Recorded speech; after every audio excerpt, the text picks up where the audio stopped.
अमीर लड़का नई ट्रांसफर स्टूडेंट को पहली नजर में ही दिल दे बैठा। वह लंच में उसके साथ बैठना चाहता था, इसलिए उसने उसके सामने बैठी लड़की को भगा दिया। उसे लगा कि बाकी लड़कियों की तरह यह लड़की भी उससे बात होने पर खुश हो जाएगी, लेकिन लड़की ने कोई प्रतिक्रिया नहीं दी। उसने शांतिपूर्वक अपनी चॉपस्टिक नीचे रखी और उठकर जाने लगी। लड़के ने पैर आगे बढ़ाकर उसका रास्ता रोक लिया, लेकिन लड़की ने बस उसे बेरुखी से देखा और उसके पास से निकलकर चली गई। आज तक किसी ने उसे इस तरह नजरअंदाज करने की हिम्मत नहीं की थी। लड़की का यही अलग रवैया उसे और भी आकर्षित करने लगा। उस रात लड़के ने जानबूझकर उसका रास्ता रोका और एक नकली इत्तेफाक वाला सामना बनाया। लड़की को अपनी बेस्ट फ्रेंड की बात याद थी कि उसका गुस्सा बहुत खतरनाक है। एक बार किसी ने गलती से उसके स्नीकर्स पर पैर रख दिया था और उसका हाथ उखाड़ दिया गया था। डर के मारे लड़की ने तुरंत उससे माफी मांगी, लेकिन लड़का उसे इतनी आसानी से छोड़ना नहीं चाहता था। वह धीरे धीरे उसके करीब आने लगा। उसने कहा या तो वह उसे $2000 दे या फिर उसकी जैकेट धोकर बास्केटबॉल कोर्ट में वापस करे। लड़की ने पूछा कि उसे कोर्ट में ही क्यों मिलना होगा। लड़के ने कहा कि पिछली बार उसने सबके सामने उसे इग्नोर करके उसकी बेइज्जती कर दी थी, इसलिए वह अपनी खोई हुई इज्जत वापस पाना चाहता है। लड़की को वह बेहद बचकाना लगा, लेकिन मजबूरी में उसने उसकी जैकेट ले ली। यह सब एक ऐसी लड़की ने देख लिया जो लड़के को पसंद करती थी। उस लड़की ने उसका ध्यान खींचने के लिए जानबूझकर उसके सामने एक बड़ा ड्रामा किया। जब लड़के ने देखा कि वह खतरे में है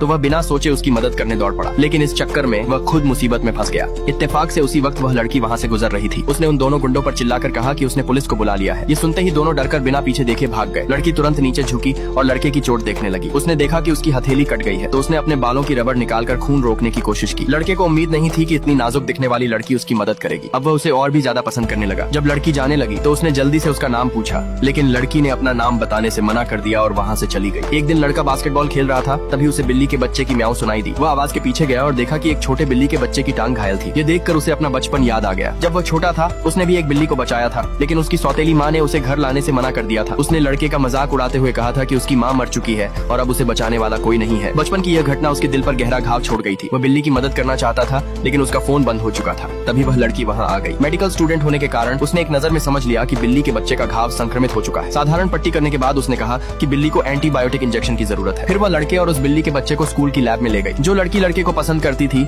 वह चुपके से उसका पीछा कर रही थी। उसने तुरंत शिकायत कर दी कि कोई लैब में घुस गया है। कुछ ही देर में स्कूल के सिक्योरिटी गार्ड वहाँ पहुँच गए। लड़की ने तुरंत लड़के का हाथ पकड़ा और उसे टेबल के नीचे छिपा लिया। गार्ड्स ने चारों तरफ देखा, लेकिन किसी को न मिलने पर वहाँ से चले गए। उसी समय अचानक आसमान में तेज बिजली कड़की, जिससे लड़की डर गई। लड़के को उस वक्त वो बहुत प्यारी लगी।